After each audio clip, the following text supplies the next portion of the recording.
Bismillahirrahmanirrahim. Alhamdulillah wassalatu wassalamu ala Rasulillah wa ala alihi wa ashabihi wa man wala.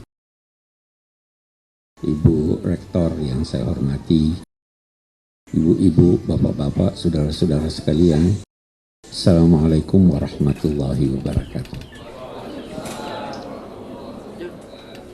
Baik, tema yang dipilih membumikan Al-Quran di era modern. Saya ingat buku saya membumikan Al-Quran itu waktu pertama terbit ada yang salah paham. Ada yang memahaminya, membumikan itu artinya mengebumikan Al-Quran. Ya betul. Saya katakan tidak. Dulu pun filsafat itu mengawang-awang, terlalu tinggi di langit. Lalu dibumikan oleh Socrates. Sehingga menyentuh masyarakat, difahami masyarakat. Saya kira seperti itu juga lah sebenarnya maksud dari kalimat membumikan Al-Quran itu, yakni tuntunan-tuntunannya membumi, dirasakan, difahami, dan dapat diamalkan oleh penduduk bumi di mana mereka berada. Memang kita lihat lebih jauh, salah satu kritik yang sangat pedas dari ulama-ulama kontemporer, bahkan sejak Sayyid Muhammad Rashid Ridha awal abad ke-20, bahwa sebahagian dari solusi-solusi atau penafsiran-penafsiran yang disampaikan oleh ulama-ulama sebelumnya itu memberi petunjuk dan solusi untuk problema yang mereka hadapi, tapi tidak lagi memberi solusi untuk problema yang sedang kita hadapi. Karena situasinya sudah berubah. Jadi memang perlu ada pemahaman baru terhadap petunjuk-petunjuk Al-Quran agar supaya kita bisa amalkan. Kalau dulu misalnya, saya beri contoh, dulu misalnya ada orang berkata pokoknya bank itu haram, ya kan? Sekarang ada solusi, ada bank syariah, itu solusi yang bisa diterapkan, dan demikian juga dalam banyak hal. Ini berkaitan dengan pemahaman kita tentang ayat-ayat Al-Quran. Baik, ada kunci. Sebenarnya saya waktu kecil itu ayah saya juga guru besar di bidang tafsir. Sejak kecil sebelum saya ke Amerika, beliau menyampaikan pesan yang kemudian saya ketahui sebenarnya itu bukan pesan dari beliau, tapi pesan dari ulama-ulama lalu. Itu saya ada tulis dalam membumikan Al-Quran. Salah satu pesannya adalah bacalah Al-Quran seakan-akan dia turun kepadamu. Nah, pesan ini sebenarnya terambil dari pesan Rasul yang sebahagian kita laksanakan, sebahagian lagi tidak. Saya mau beri contoh dari pesan Rasul itu. Waktu turun suratir Rahman, berulang-ulang, fabi ayyi alai rabbikuma tukadziban. Waktu dibacakan oleh Rasul ayat-ayat itu, sahabat-sahabat diam. Rasul kemudian berkata, jin lebih pandai dari kalian. Setiap saya bacakan fabi ayyi ala'i rabbikuma tukadziban, mereka menjawab, tidak ada dari nikmatmu ya Allah yang kami ingkari. Jadi jin itu merasa ditujukan kepadanya atau tidak? Ditujukan kepadanya. Kita, ulama-ulama kita mengajarkan, kalau Anda mendengar ada yang baca alaihissallahu bi ahkamil hakimin, Anda diam atau tidak? Anda menjawab kan? Itu berarti Anda memahami bahwa dia bertanya pada Anda. Jangan diam. Kalau Anda diam, itu bukan saya yang diajak omong. Ini prinsip pertama dalam memahami Al-Quran. Nah, kita melangkah lebih jauh dalam konteks membumikan ini. Jadi dia berbicara dengan kita. Ada pertanyaan yang timbul. Kita lihat. Supaya lebih mudah saya mau bertanya sesuatu yang pasti jawabannya sama. Al-Quran perintah salat. Ya, itu buat sahabat-sahabat Nabi atau buat Anda juga? Bagus. Al-Quran perintah memperhatikan Al-Quran atau tidak? Anda juga disuruh? Oke, bagus. Al-Quran mengecam yang tidak memperhatikan kandungan Al-Quran. Mengecam enggak? Anda dikecam juga? Bagus. Artinya seakan-akan turun kepada Anda. Nah, kita melangkah satu langkah lagi. Anda bisa berpikir terlepas dari pengetahuan Anda. Bisa enggak? Atau selalu harus melengketnya? Anda bisa berpikir terlepas dari budaya Anda. Bisa enggak? Mau pakai budaya, katakanlah orang di pelosok sana, pakai budaya, pakai pemikiran orang yang hidup di abad ke-20. Sama enggak? Saya ambil contoh. Ketika Anda membaca bahwa wa ya'lamu ma fil arham, ya kan? Apa artinya? Allah mengetahui apa yang dalam rahim. Dulu orang artikan dia mengetahui jenis kelaminnya. Ya. Ya kan begitu. Sekarang Anda masih mau berkata begitu? Berubah. Kenapa berubah? Berkat kemajuan ilmu pengetahuan. Iya kan? Bisa berubah berkat budaya. Saya kasih contoh yang berubah. Saya tidak tahu saudara masih mau pakai atau tidak. Saya berikan contoh. Di surat Al-Ahzab ada perintah kepada istri-istri Nabi. Apa itu? Ya nisa'an Nabi. Sampai kita ambil sampai waqarna fi buyutikunna la tabarrajna tabarrujal jahiliyah. Apa artinya waqarna? Al-Qurtubi baca nanti Al-Qurtubi itu mengatakan ini perempuan harus tinggal di rumah, tidak boleh keluar kecuali darurat. Ini semua darurat Anda kemarin. Ya kan? Itu Al-Qurtubi. Harus tinggal di rumah. Datang sesudahnya. Datang sudah tidak jauh kita di abad ini. Itu Al-Maududi berkata, sebaiknya tinggal di rumah kecuali kalau ada kebutuhan. Sudah beda tak? Kebutuhan itu kebutuhan apa? Sekarang saya mau tanya. Nonton kebutuhan tak? Oh iya kebutuhan. Arisan kebutuhan enggak? Ya, kalau kita pakai itu sangat sempit nih. Ya. Sangat sempit. Ya waqarna, tinggal menetap. Ya kan itu. Datang kemudian ini yang berkata, itu bukan wajib.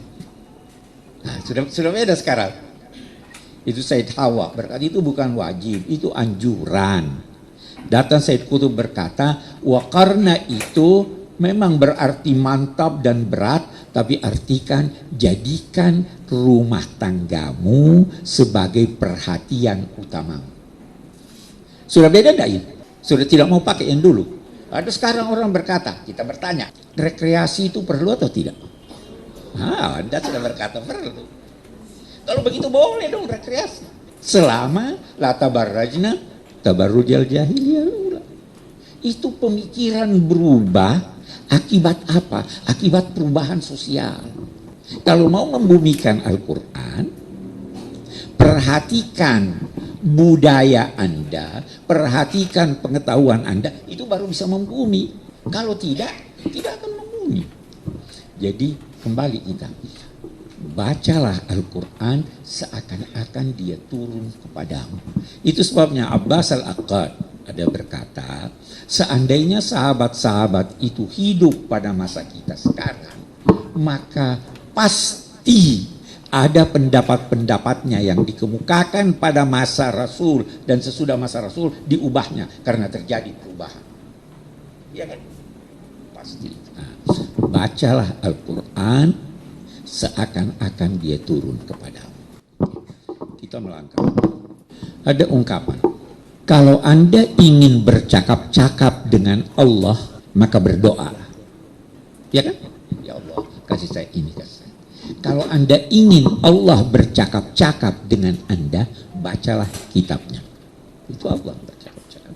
Ya ayuhar Rasul, ya ayuhan Nabi, ya ini. Kalau Anda mengenal mitra bicara Anda, kalau Anda mengenalnya, hati Anda akan cenderung kepadanya. Iya. Tak kenal, maka tak cinta. Iya kan? Kalau Anda kenal Al-Quran, Anda akan cinta. Pasti. Persoalannya, kita tidak kenal Al-Quran. Kita tidak merasakan keindahannya. Kita tidak merasakan keagungannya. Syarat pertama, nah kita mau lihat sekarang. Syarat pertama untuk terjalinnya hubungan baik adalah kenal siapa yang Anda. Anda bisa mencintai seseorang tanpa Anda kenal? Tidak. Gimana saya mau cinta dia saya tidak kenal? Ada rumus lagi, kita lihat rumus ini. Semakin dekat perkenalan seseorang dengan orang lain, semakin terbuka hati orang lain itu untuk curhat pada Anda atau Anda curhat kepadanya. Benar tidak? Yang saling mencintai itu tidak ada rahasia. Dia sampaikan, oh ini saya begini. Semakin dekat Anda pada Al-Quran, semakin terbuka rahasianya buat Anda yang boleh jadi dia tidak sampaikan kepada orang lain. Ya kan? Itu rumusnya itu. Jadi titik tolaknya, baca seakan-akan dia turun pada Anda, bersahabat dengan dia. Saya mau beri hal lain yang berkaitan dengan ini. Kalau ada seorang dari Malaysia bercakap-cakap pakai bahasa Melayu, Anda bisa paham semua kalimatnya, semua kata-katanya, seperti kalau orang lain berbahasa Indonesia? Tidak. Karena ada kosakatanya yang berbeda dengan kosakata yang Anda ketahui. Ya kan? Wah, saya mau ke tandas dulu. Ngerti tandas? Yang ketawa itu mengerti. Orang Malaysia bilang begitu kalau mau ke toilet kan. Begitu juga Al-Quran. Bisa jadi Anda memahami suatu kata di dalam Al-Quran dengan pemahaman Anda, padahal bukan itu yang dimaksud oleh Al-Quran. Populer, al-fitnatu asyaddu minal qatl. Ya. Fitnah itu sama dengan bahasa Indonesia. Beda dong. Al-fitnatu asyaddu minal qatl itu bukan, fitnah dalam bahasa Indonesia itu menisbahkan kebohongan kepada orang lain kan, itu fitnah ya. Yang paling banyak sekarang melalui WA itu fitnah-fitnah. Itu paling banyak itu fitnah itu. Hoax masih bagus kalau hoax. Fitnah. Hoax cuma bohong-bohong, jadi bohong bergurau, fitnah. Saya pernah mau berceramah di suatu tempat, beredar di ini, jangan dengarkan Quraisy Shihab, itu Syiah. Ada kan? Saya juga. Untung rektornya Ibu Kuzaimah ininya kan. Bisa-bisa saya tidak boleh ngomong di sini. Baik, jadi bahasanya. Fahami bahasanya. Kalau Anda tidak tahu bahasanya, nah selama ini tidak jarang orang memahami Al-Quran dengan bahasa yang bukan bahasa Al-Quran.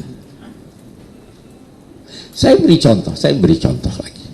Apa artinya atuz zakah? Keluarkan zakat. Bagus. Salah. Aqimus salat, dirikan salat. Bukan itu maksud Al-Quran. Ya kan? Itu masih dekat-dekat itu. Saya ambil contoh. Faltaqatahu, Nabi Yusuf. Faltaqatahu ba'dus sayyarah. Apa artinya sayyarah? Itu sebabnya dalam konteks memahami Al-Quran, kita baru bahasanya, dalam konteks memahami bahasanya, jangan fahami dia kecuali dalam arti kebahasaan yang digunakan pada masa turunnya Al-Quran. Bahkan bisa jadi ada kata-kata yang digunakan pada masa Rasul yang diubah makna semantiknya sehingga tidak bermakna itu lagi. Bisa jadi kan? Inna akramakum indallahi atqakum. Apa artinya karim? Apa cuma kalau kita berkata mulia, saya tanya. Kalau saya berkata zaujun karim, suami yang mulia, hah? Yang layak, loya, waduh bagus. Ini cewek, loya tidak kawin lebih dari satu ya. Oke. Kalau saya berkata khitabun karim, ada kan? Ulqiya alayya. Apa betul itu? Saya punya ingatan betul. Surat yang karim, apa artinya? Loya, mulia. Sekian banyak kata karim di dalam Al-Quran. Rizqun karim, apa artinya? Rezeki yang mulia. Anda harus kumpul semua kata-kata karim di dalam Al-Quran untuk melihat benang merah yang menghimpun itu semuanya, baru nanti keluar makna untuk masing-masing. Jadi jangan buka kamus. Saya tidak pernah menganjurkan mahasiswa-mahasiswa dalam konteks memahami kosakata Al-Quran, tidak pernah menganjurkan buka Al-Munjid atau Al-Qamusul Muhit. Saya minta mereka membuka Al-Maqayis fil Lughah. Ibnu Faris, itu dia terangkan pada Anda apa asal usul huruf-huruf ini. Nah, dari sini kemudian kalau kita bicara karim, itu disimpulkan bahwa karim itu adalah segala sesuatu yang baik sesuai dengan subjek yang disifatinya. Zaujun karim, cuma loyal, dapat apa jelek ya? Segala sesuatu yang baik yang berkaitan dengan dia. Rizki yang karim, apa itu? Yang banyak, atau bukan yang banyak malah, yang memuaskan, yang halal. Ya kan? Surat yang karim, apa artinya? Sampulnya bagus, tulisannya bagus, beritanya bagus, ya benar. Itu bahas itu. Nah, kata-kata itu seperti sesuatu dalam wadah. Gelas ini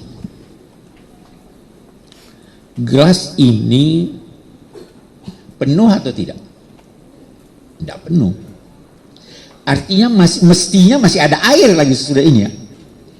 Ya. Itu. Nah, kalau dia berlebih, ditampung oleh ini atau tidak? Dia tumpah. Kata-kata itu berada dalam satu wadah. Kalau Anda isi cuma setengah, itu berarti kurang. Kalau Anda isi berlebih, itu berarti mubazir, ya kan? Kita kembali. Memang perintah aqimus shalah itu, kata ini aqimus shalah, berarti dirikan salat. Atau ada arti qaim selain dari itu? Kita lihat. Ar-rijalu qawwamuna 'alan nisa. Laki-laki itu berdiri di depan perempuan. Oke. Apa namanya? Allahu la ilaha illallah. Al-hayyul qayyum. Qa'iman bil qist. Himpun semua kata-kata itu, nanti Anda akan mendapatkan makna dari setiap kata. Atuz zakah, apa artinya atu? Keluarkan, bukan. Al-ita itu memberikan dengan hormat, sempurna, antar. Jadi Anda sudah memenuhi tuntunan Al-Quran. Ada satu orang panggil itu fakir miskin, sini ini kau punya zakat. Tidak, sempurnanya antar sama dia, keluarkan dengan sempurna pada waktunya. Itu tuntunan Al-Quran. Itu baru membumi Al-Quran kalau Anda pahami seperti itu, iya kan? Saya tidak mau panjang lebar di sana, saya mau masuk pada contoh yang lain. Saya sekian tahun yang lalu mengajar S1. Kemudian saya mengajar di Pasca S2 dan S3. Saya ada menemukan bahwa sekian banyak pelajaran yang telah diajarkan di S1 atau S2, ternyata mahasiswa itu salah paham atau tidak mengerti. Boleh saya bertanya, apa artinya sabab nuzul? Siapa yang bisa jawab? Tidak usah. Jangan, satu hal, jangan ragu salah. Karena kalau Anda tidak salah, Anda tidak akan memperbaiki kesalahan, ya kan? Saya selalu begitu. Untuk yang nulis di S3 atau di S2, saya itu pesannya begini: tulis sekuat kemampuan Anda, sebisa Anda. Jangan takut salah. Karena tidak ada orang yang tidak salah kecuali Rasulullah. Benar enggak? Kalau Anda menulis, ini nasihat saya lagi, kalau Anda menulis tesis atau disertasi, seperti halnya ingin menulis surat cinta, jadi enggak surat Anda? Disobek, oh ini kurang cocok. Usahakan baru kirim. Tidak ada yang tidak salah. Orang antara lain, saya pernah bertemu dengan satu penulis. Sebentar saya ingat namanya. Dia tanya, Pak Kures kok ini bukunya banyak. Kapan waktunya menulis? Saya katakan rahasianya ini. Saya menulis, saya baca, saya perbaiki, saya serahkan kepada editor untuk membacanya, memperbaiki bahasanya kah, atau kesalahan ketik karena saya langsung menulis di komputer. Kembali pada saya lihat, oke, cetak. Ada yang sudah jadi ini, dicoret, ini udah lama. Salah, pasti ada salah. Di tafsir Al-Misbah itu ada salahnya. Tapi kalau nunggu-nunggu itu tidak akan jadi. Imam Syafi'i juga salah. Semua salah. Iya kan? Nah, sekarang saya kembali. Apa artinya sebab nuzul? Nah, yang melatar belakangi turunnya ayat. Jadi kalau saya berkata, al-ibratu bi umumil lafzi la bi khususis sabab. Apa artinya? Itu kan kaidah. Apa artinya itu? Kita ada pertanyaan lain lagi. Sabab nuzul yang melatar belakangi turunnya ayat. Turunnya ayat itu setelah latar belakang tersebut atau sebelumnya? Sebelumnya atau sesudahnya? Nah, itu kalau Anda fahami sebab dalam arti latar belakang. Al-Quran qadim atau hadis? Kalau begitu, jangan pahami sebab dalam arti latar belakang. Ya kan? Karena itu menjadikan Quran itu hadis. Ada sebab baru dia turun. Nah, ini coba contoh. Nah, sekarang kalau kita berkata al-ibratu bi umumil lafzi la bi khususis sabab. Oke deh, kita tidak usah bahas dulu sebab itu apa. Tapi ada peristiwa, ada ayat yang turun. Oke. Dikatakan yang penting yang ditarik maknanya dari suatu ayat itu adalah dari lafaznya yang bersifat umum, bukan dari yang Anda katakan latar belakangnya. Itu betul. Saya beri contoh. Apa sebab nuzul firman Allah, innama jazaa'ul ladzina yuharibuna Allah wa rasulahu wa yas'auna fil ardi fasadan ay yuqattalu aw yusallabu, dan seterusnya. Apa sebab nuzulnya? Ada yang ingat? Saya kasih ingat. Serombongan orang datang pada Nabi minta guru-guru ngaji. Nabi mengirim sekian orang dan menghadiahi mereka sekian ternak. Di tengah jalan gurunya dibunuh dan ternaknya dirampas. Maka turunlah innama jazaa'ul ladzina yuhar. Ada riwayat Nabi suruh bakar itu orang. Tapi riwayat ini dhaif. Betapapun, yang jelas turun ayat, sanksi hukumnya itu adalah yuqattalu aw yusallabu aw tuqatta aydiyahum aw. Lafaznya apa lafaznya? Innama jazaa'ul ladzina yuharibuna Allah wa rasulahu. Sebab nuzulnya ini. Kalau Anda berkata dalam memahami suatu ayat yang penting ditarik darinya adalah lafaznya yang bersifat umum, bukan latar belakangnya, ya kan? Apakah itu berarti apa artinya yuharibun Allah wa rasulah? Memerangi Allah dan Rasulnya. Apa hukumannya? Yuqattalu aw yusallabu. Yas'auna fil ardi fasadan, apa artinya? Melakukan pengrusakan di bumi. Mencabut pohon-pohon itu pengrusakan atau bukan? Bagus. Innama jazaa'ul ladzina yuharibuna Allah wa rasulahu wa yas'auna fil ardi fasadan yuqattalu. Karena itu kan lafaznya begitu. Memang begitu maknanya. Kan Anda berkata al-ibratu bi umumil lafzi la bi khususis sabab. Apakah semua yang ada di sebab harus saya tinggalkan? Tidak dong. Makna sahihnya itu bukan itu. Nah, ini biasa ada mahasiswa sudah belajar, dia pikir, oh gitu. Saya masih tambah lagi satu problem. Ini kita dalam konteks membumikan Al-Quran nih. Saya beri lagi satu contoh, konteks ini tadi.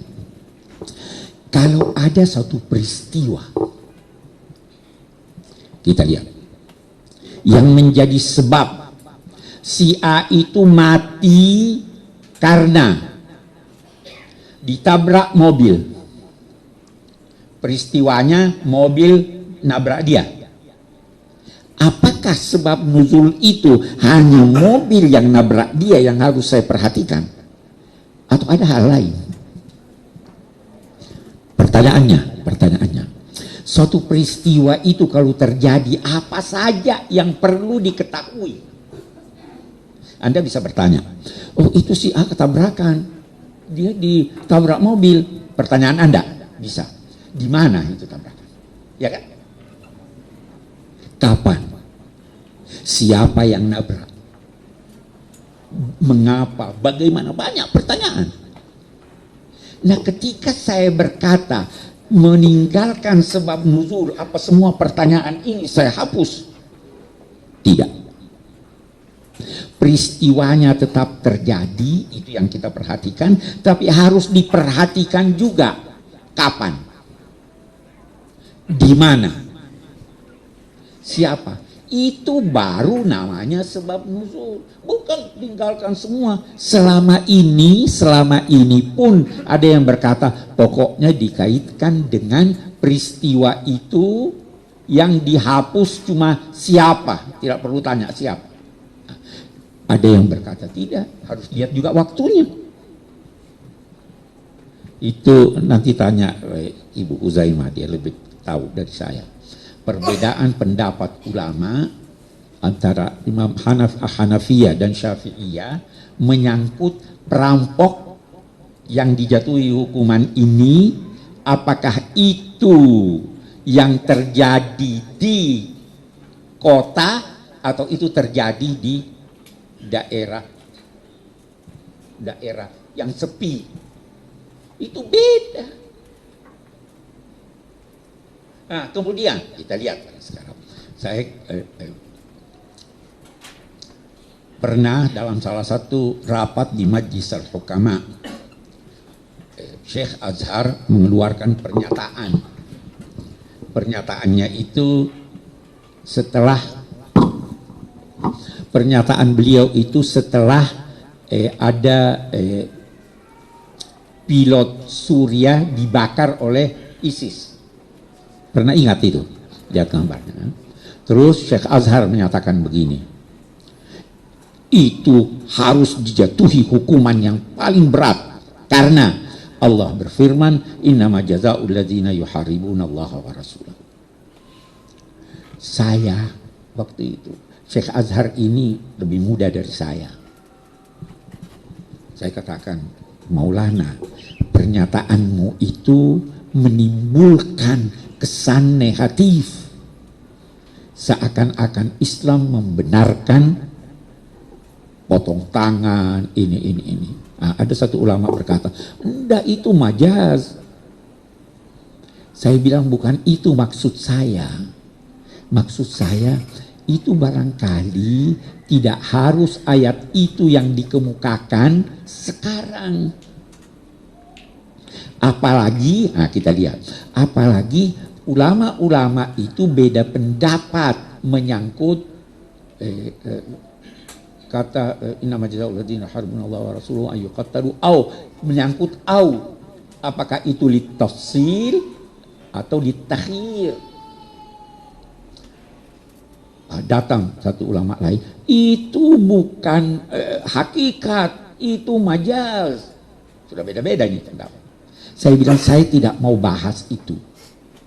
Ketika saya mengungkapkan pandangan saya ini, saya hanya ingin berkata bahwa tidak tertutup kemungkinan untuk kita tidak melaksanakan suatu tuntutan agama kalau itu berdampak negatif pada seseorang atau masyarakat. Kita ini, Islam ini sudah dituduh teroris, ya kan? Bawa ayat itu lagi yang menyatakan yang merampok dibunuh, makin saya tangguhkan itu pada waktunya. Sama halnya dulu perceraian itu dianggap jelek sekali orang-orang barat, ya.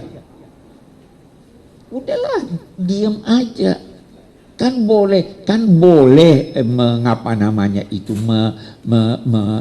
menunda hukum tanpa membatalkannya, boleh enggak? Boleh ya? Sampai ada situasi yang memungkinkan. Jadi tentu diskusinya panjang, saya hanya beri contoh bahwa memahami itu jangan sampai terlepas dari kondisi objektif suatu masyarakat. Sama juga hukuman mati. Saya berpendapat ya perlu dihukum mati itu yang memenuhi syarat-syarat tertentu, tapi tidak harus langsung, bisa ditunda. Sama halnya ketika rajam ditunda pada seorang yang hamil kan? Tunda dulu sampai dia melahirkan. Sudah itu, oh dia sudah melahirkan, tunggu dulu sampai itu anaknya bisa makan sendiri. Itu bisa. Itu baru membumi. Kalau tidak Anda mau langsung balas begitu, merugikan. Nah, jadi saya kembali.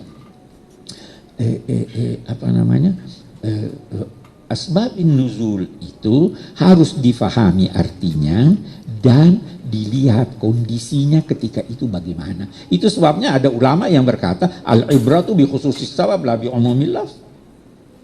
Untuk ayat itu berlaku untuk si A, untuk si B bagaimana? Analogi yang dipakai di situ. Jadi memang ya. Jadi kembali saya mau menyinggung sedikit soal tantangan ini. Solusinya kita pahami betul Al-Quran. Tantangannya apa? Tantangannya yang paling besar dari diri kita sendiri, dari masyarakat kita. Setiap ada pendapat baru, biasanya mayoritas berkata, oh itu begini, itu begitu. Itu satu tantangan. Oh itu nggak benar. Padahal itu benar pada masanya, pada masa kita udah beda dong. Itu dari masyarakat kita.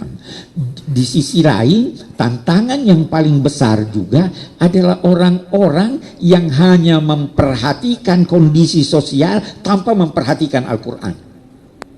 Jadi kaum liberal ini. Oh ini biar aja begini. Lah ini teksnya bunyinya begini, nasnya begini. Itu dua saya pikir tantangan yang terbesar untuk membumikan Al-Quran. Kita ingin mempelajarinya, kita tidak boleh keluar dari teks. Kita harus memahaminya. Tetapi dalam saat yang sama kita tidak boleh mengabaikan ketentuan